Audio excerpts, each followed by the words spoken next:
Hello everyone, welcome back to my channel. आज हम continue करने वाले हैं MHI 4 political structure in India का के जो चैप्टर्स हैं उसको हम पढ़ रहे थे। आज हम पढ़ेंगे यूनिट 9 विजयनगर और बहमनी किंगडम को हम इसमें बेसिकली फोकस करेंगे। इससे पहले हम स्टार्टिंग के यूनिट्स कवर कर चुके हैं, उनको अगर आपको देखना है तो you can check out in the description for the link. So start करते हैं। चैप्टर का नाम है Vijayanagara, Bahmani and other kingdom. सबसे पहले इंट्रो देखेंगे। इंट्रो में क्या है कि कहानी स्टार्ट होती है जब दिल्ली सल्तनत डिक्लाइन करती है, तब ये सारे अदर किंगडम्स अराइज होने लगते हैं। दिल्ली सल्तनत ने 1206 से लेकर 1526 तक रूल किया था, जिसमें लास्ट डायनेस्टी जो थी वो लोधी डायनेस्टी थी। एंड इसमें दिया है मोहम्मद बिन तुगलक के बारे में। तो ये तुगलक डायनेस्टी से बिलोंग करते थे एंड इन्होंने कुछ ऐसे प्रोजेक्ट किए थे जिसकी वजह से इन्हें मैड किंग या फुलिश किंग भी कहा जाता है, क्योंकि जो उनके प्रोजेक्ट थे वो ज़्यादातर फेल रहे। उसमें से एक ये भी था कि इन्होंने अपनी कैपिटल को शिफ्ट कर दिया था दिल्ली से दौलताबाद। एंड फिर बाद में जब वो फेल हो गया तो उसको वापस से दिल्ली कर दिया कैपिटल। लोगों को एक जगह से दूसरी जगह शिफ्ट होने में, फिर वापस उस जगह जाने में बहुत प्रॉब्लम फेस करी लोगों ने। एंड इसकी वजह से सल्तनत वीक भी हुई, क्योंकि हमें इसके बाद बहुत सारे इंडिपेंडेंट स्टेट्स देखने को मिलते हैं। जिसमें से इम्पॉर्टेंट विजयनगर था, बहमनी किंगडम, और ये सब साउथ वाले एरिया में थे, क्योंकि ये स्टेट दिल्ली सल्तनत से ही निकले थे, दिल्ली सल्तनत से ही इंडिपेंडेंट हुए थे। तो हमें बहुत सारी सिमिलैरिटीज़ देखने को मिलती हैं अगर हम इनकी नेचर की बात करें। लेकिन साथ ही ये इन्होंने कुछ अपने एक्सपेरिमेंट भी किए उस टाइम के लोकल नीड्स और ट्रेडिशन के हिसाब से। जैसे कुछ हिंदू किंगडम्स थे जिनके रूलर्स ने अपनी रिलीजियस आइडियोलॉजी को यूज़ किया अपने रूल को लेजिटिमाइज करने के लिए। मुग़ल एम्पायर जब तक 1526 में मुग़ल एम्पायर बना, तब तक इन पॉलिटिकल जो टेरिटोरियल स्टेट्स थे, इन्होंने अपनी पावर को खूब इंजॉय किया। ये तो हुआ चैप्टर का इंट्रो। आपको कोई भी क्वेश्चन आए इस चैप्टर से रिलेटेड, आपको यही इंट्रो डालना है। अब हम देखेंगे specifically question. Question number 1 is write a note on the features of Vijayanagara polity. तो हमें फीचर्स बताने हैं विजयनगर पॉलिटी के। स्टार्ट करते हैं फाउंडेशन ऑफ विजयनगर किंगडम से। 14th सेंचुरी मिड में हमें विजयनगर स्टेट की फाउंडेशन देखने को मिलती है, जिसका क्रेडिट जाता है 5 भाइयों को, जिसमें से मेन है हरिहर एंड बुक्का। एंड इसकी अगर हम इसके नाम की बात करें कि इसका नाम विजयनगर किंगडम कैसे पड़ा, तो इसकी जो कैपिटल थी उसका नाम भी विजयनगर था, जो कि तुंगभद्रा रिवर के सदर्न बैग में लोकेटेड था। तो उसकी वजह से विजयनगर किंगडम नाम पड़ा। जनरली माना जाता है कि जो विजयनगर स्टेट है वो एक हिंदू किंगडम बना, एक हिंदू रेजिस्टेंस थी अगेंस्ट मोहम्मद। मतलब कि जो मुस्लिम रूल चल रहा था उसके अगेंस्ट एक हिंदू रूल स्टैब्लिश हुआ। जब भी कोई हम किंगडम या एम्पायर को स्टडी करते हैं तो हिस्टोरियंस अपनी अपनी थ्योरी देते हैं, अपने अपने उनके ओपिनियन होते हैं। ऐसे ही एक हिस्टोरियन रॉबर्ट स्वेल ने ये हिंदू मुस्लिम वाली थ्योरी दी थी। एंड जब हम लिटरेरी सोर्सेज पढ़ते हैं अर्ली विजयनगर पीरियड के जो राइटिंग्स लिखी गई, तो उसमें ना उन्होंने टर्क्स को एज एन इन्वेडर बताया। और टर्क्स जो थे वो कौन लोग थे? जो दिल्ली सल्तनत के रूलर थे, they were Turks, they belong to Turkish. उन्होंने उनको इन्वेडर्स की तरह आइडेंटिफाई किया है। मतलब इसमें हमें कोई रिलीजन वाली चीज़ नहीं दिखती। द वर्ड टर्किश से तो हमें उनकी एथनिक या पॉलिटिकल आइडेंटिटी का पता चलता है कि ये लोग वहाँ से बिलोंग करते, अपनी कंट्री के ये नहीं थे। एंड इसी कॉन्टेक्स्ट में हिस्टोरियंस क्या ऑब्जर्व करते हैं कि भाई साउथ इंडियन सोसाइटी में तो विजयनगर से भी पहले मुस्लिम्स लोग रहा करते थे। एंड बहुत सारे ऐसे हिंदू किंगडम थे, हिंदू किंग्स थे, जिन्होंने अपनी मिलिट्री में मुस्लिम्स को एम्प्लॉय भी कर रखा था। एंड स्टार्टिंग में अपना रूल एक्सपैंड करने के लिए विजयनगर ने खुद बहुत सारी बैटल्स लड़ी, सिर्फ मुस्लिम रूलर से ही नहीं, हिंदू रूलर से भी। अपना एम्पायर, अपना किंगडम एक्सपैंड करना was the primary thing. At the time of Bukka जो रूलर थे, उनके टाइम पर माना जाता है कि वो लार्जेस्ट रीजनल किंगडम था उस टाइम पर। एंड उसमें सबसे प्रोमिनेंट जो बैटल थी वो थी गजपति किंग्स ऑफ उड़ीसा के साथ जो उन्होंने लड़ी थी। सो विजयनगर किंगडम पर 4 डायनेस्टी ने रूल किया, जिसमें सबसे पहले थे फाउंडर्स संगमास, जिन्हें यदावास भी कहा जाता है, second Saluvas, third Tuluvas and the last one, fourth one, there Aravidu line. So Aravidu line के बाद जो था एम्पायर डिक्लाइन करने लगा, वीक हो गया, क्योंकि एक तो ये था कि जो नेबरिंग पावर्स थी उनके साथ कॉन्फ्लिक्ट होने लगा, और दूसरी ये चीज़ थी कि जो मिलिट्री कमांडर्स थे विजयनगर किंगडम के, दे बिकम स्ट्रॉन्ग। सो एक तरह से जो किंगडम था वो टुकड़ों में बट गया। अब हम बात करते हैं नेचर ऑफ द स्टेट की। स्टेट का नेचर कैसा था, तो हिस्टोरियंस के अलग अलग व्यू पॉइंट है, जिसमें एक है टीवी महालिंगम। इनका क्या कहना है, इन्होंने ना कंपेयर किया। पहली चीज़ तो इन्होंने जो नेचर है वो फ्यूडल नेचर बताया है विजयनगर स्टेट का, और इसको कंपेयर किया है यूरोप के फ्यूडलिज्म से। सो ये क्या बताते हैं कि देखो, इन्होंने मेनली जो स्टडी किया है ना वो नायनकारा सिस्टम को स्टडी किया है। अब ये क्या था, होता क्या था विजयनगर में कि जो लैंड होती थी वो किंग की है, जितनी भी लैंड है। अब उस लैंड को किंग क्या करता था, कुछ ऐसे ऑफिशियल्स को अपॉइंट करता था, उन लैंड्स को टुकड़ों में बांट के हर एक को ऑफिशियल अपॉइंट कर दिया था, और वो जो ऑफिशियल कहलाता था वो होता था नायक। सो हर एक नायक के पास अपनी लैंड होती थी। अब नायक उस लैंड को रूल करता था, उस एरिया को देखता था, एंड उसके बदले में उसे क्या देना पड़ता था, सबसे पहली चीज़ वो पैसा प्रोवाइड करेगा, पे करेगा एनुअली किंग को। सेकंड, मिलिट्री मेंटेन करेगा, जो कि वॉर में, बैटल्स में किंग की हेल्प करेंगी, किंग को सर्व करेंगी। सो ये 2 ड्यूटीज़ थी नायक्स की, जो कि वो लैंड के बदले में जो कि किंग को प्रोवाइड किया करते थे। नाउ नायक सिस्टम और यूरोप का जो फ्यूडलिज्म था उसमें हमें एक सिमिलैरिटी, एक सेम चीज़ नज़र आती है, एंड दैट वाज सब इन्फ्यूडेशन मतलब कि अब जो किंग जो है वो नायक को जो ड्यूटी दे रहा है, अब नायक ना फर्दर उस लैंड को किराए पर देकर वही सारी ड्यूटी उस बंदे को दिया करते थे जो किंग ने नायक को दी है। दोनों ही सिस्टम में कुछ डिफरेंसेस भी थे। जैसे नानकरा सिस्टम में क्या था, ये एक एडमिनिस्ट्रेटिव पॉलिसी थी कि भाई किंग जो है वो नायक्स को लैंड दे रहा है, और बदले में नायक्स क्या कर रहे हैं, मिलिट्री सर्विस दे रहे हैं उसको, और फाइनेंशियली उसको सपोर्ट कर रहे हैं, एनुअली उसको कुछ पे कर रहे हैं।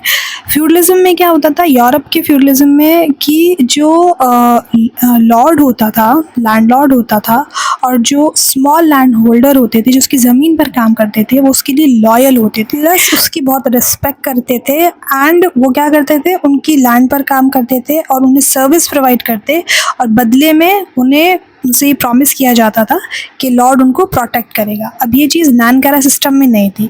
नानकरा सिस्टम में क्या था कि अगर किंग ने जो भी रिस्पॉन्सिबिलिटी और ड्यूटीज़ नायक को दी हैं, अगर उन्होंने उसको फुलफ़िल नहीं कर पाए, उसको करने में फेल हो गए, तो उनकी लैंड उनसे छीन ली जाती थी। दूसरा डिफरेंस ये था कि यूरोप के फ्यूडलिज्म में सोसाइटी, पूरी सोसाइटी एक तरह से इस लैंड टेन्योर के अंडर आती थी। सब मतलब एक चेन सिस्टम बना हुआ था कि हम तुमको दे रहे हैं लैंड, फिर फर्दर कोई उसको दे रहा है। लेकिन नानकरा सिस्टम में सिर्फ एक सेक्शन ऑफ पॉपुलेशन था जो कि इस सिस्टम के अंडर आता था। तो सब इन्फ्यूडेशन हमें विजयनगर एम्पायर में लार्ज स्केल पर देखने को नहीं मिलता। अब देखते हैं कि विजयनगर एम्पायर के सोर्स ऑफ इनकम क्या थे। तो 2 जगह से आता था, एक था एग्रीकल्चर और दूसरा था कॉमर्स। सो एग्रीकल्चर के लिए क्या किया गया कि ऐसे एरियाज़ जहाँ पे फॉरेस्ट है, जो ड्राई एरियाज़ हैं, उनको भी एक्सप्लोर किया गया, और वहाँ पर भी कल्टीवेशन करने की कोशिश की गई। तो जैसे स्लैश एंड बर्न कल्टीवेशन जो होता है वो फॉरेस्ट एरियाज़ में होता है। ड्राई एरियाज़ जहाँ पर एग्रीकल्चर का स्कोप कम था, तो वहाँ डेवलप करके उसको इस केपेबल बनाया गया कि वहाँ पर कल्टीवेशन हो सके और वहाँ से भी इनकम जनरेट हो सके। सो दूसरा फीचर था ट्रेड एंड कॉमर्स का। तो ट्रेड जो होता था वो 3 लेवल पर होता था विजयनगर पीरियड में। लोकल लेवल पर लॉन्ग डिस्टेंस ट्रेड इनलैंड, एक ज़मीन से होता था, और तीसरा ओवरसीज यानी जो कि समुंदर से होता था। किसी भी एरिया में बहुत सारी मार्केट्स हैं, फेयर्स, मेले लग रहे हैं, तो वो क्या इंडिकेट करता है कि लोकल एक्सचेंज नेटवर्क बढ़ा हुआ है।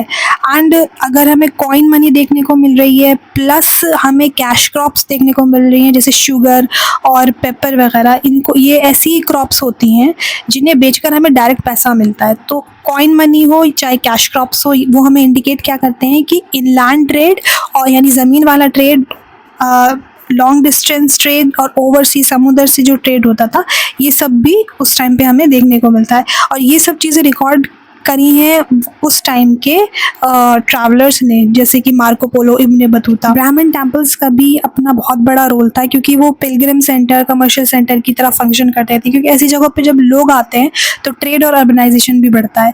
दूसरी चीज़ थी कस्टम कलेक्शन। इससे भी विजयनगर किंग्स को बहुत अच्छी खासी कमाई होती थी। कस्टम क्या होता था? एक तरह का टैक्स या अमाउंट होता था जो कि मर्चेंट पे किया करते थे राजा को अपना ट्रेड करने के लिए।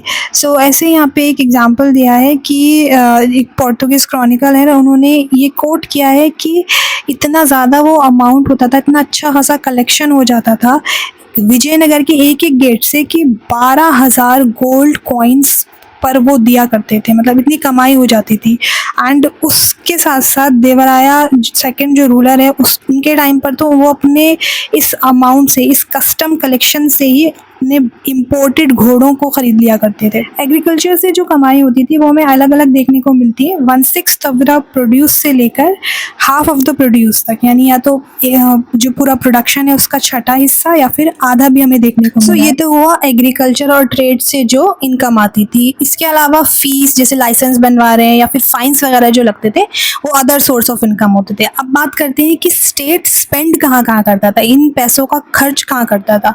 तो पहला था चैरिटी वगैरह में, दूसरा अपनी आर्मी मेंटेन करने में, मिलिट्री मेंटेन करने में, तीसरा था अपना पैलेस, जो महल वहल थे वो उसको मेंटेनेंस में काम आता था, और बाकी जो बचता था वो तिजोरी में जाता था, ट्रेजरी में सेंटर की। नाउ इनकम इतनी जगह से आ रही थी तो टैक्सेशन जो था, जो टैक्स लगा रहे थे वो लोग, बहुत ज़्यादा था।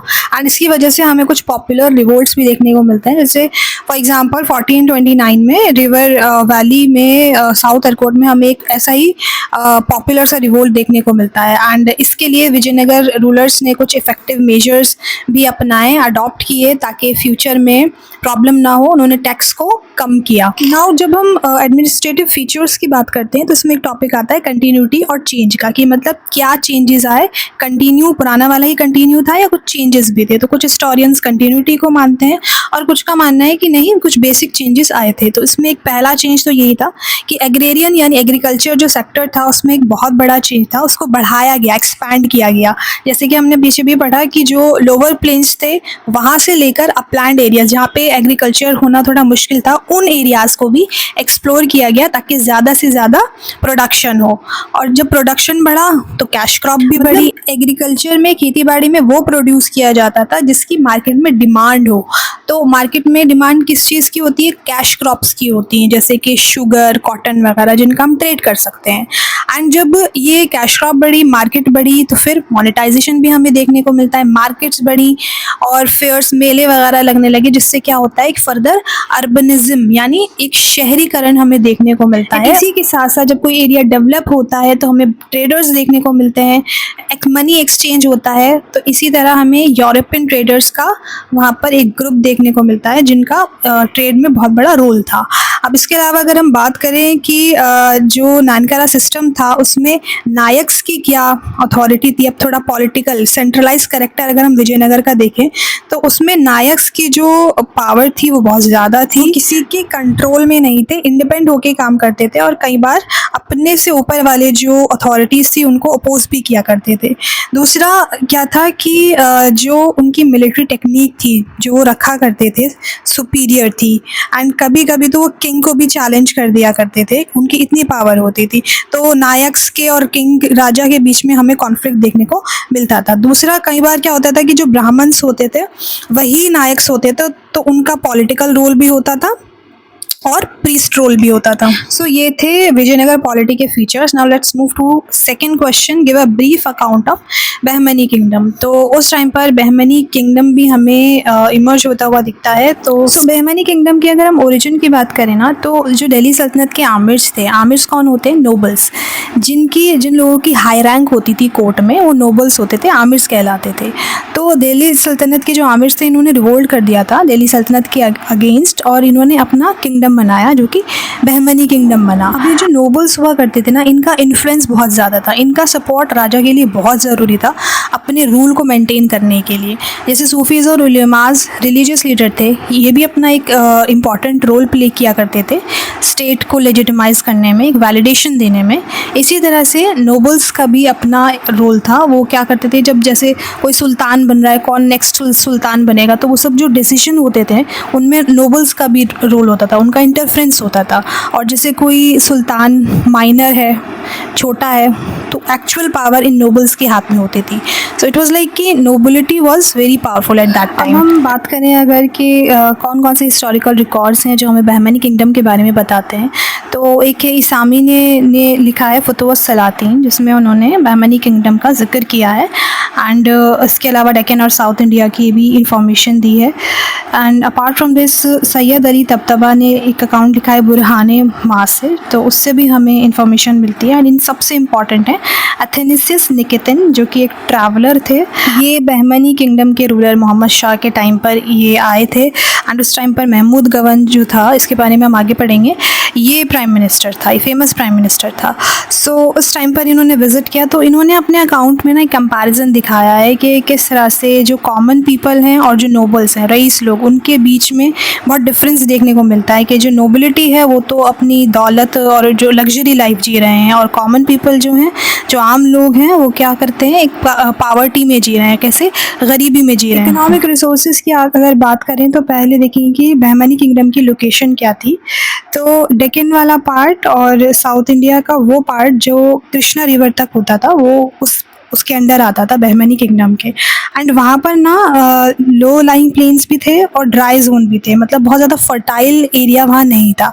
अब उसकी वजह से क्या होता था कि सुल्तान क्या करते थे, क्योंकि ड्राई एरिया में इतनी ज़्यादा कल्टीवेशन होती नहीं है, खेती बाड़ी नहीं होती, ज़्यादा प्रोडक्शन नहीं होता, तो अपने इकोनॉमिक रिसोर्सेज को एक्सपैंड करने के लिए वो क्या करते थे, वॉर्स को वेज किया करते थे। वॉर्स होती थी जिससे वो जो रिच एरियाज़ हैं उनको हड़प सकें। सो बैटल्स को लेकर हम इस चीज़ पर ज़्यादा बिलीव करते हैं कि वो रिलीजन के नाम पर ना होकर, मतलब रिलीजियस फाइट नहीं थी वो, बल्कि वो उनकी नीड हुआ करती थी। उनके एरिया में रिसोर्सेज की शॉर्टेज है, तो अपने रिसोर्सेज बढ़ाने के लिए उन्हें अपने खर्चे मेंटेन करने हैं, आर्मी मेंटेन करनी है, नोबिलिटी की लाइफ, लग्जरी लाइफ मेंटेन करनी है, तो इन सब चीज़ों के लिए उन्हें अपना क्या बैटल्स लड़नी पड़ती थी।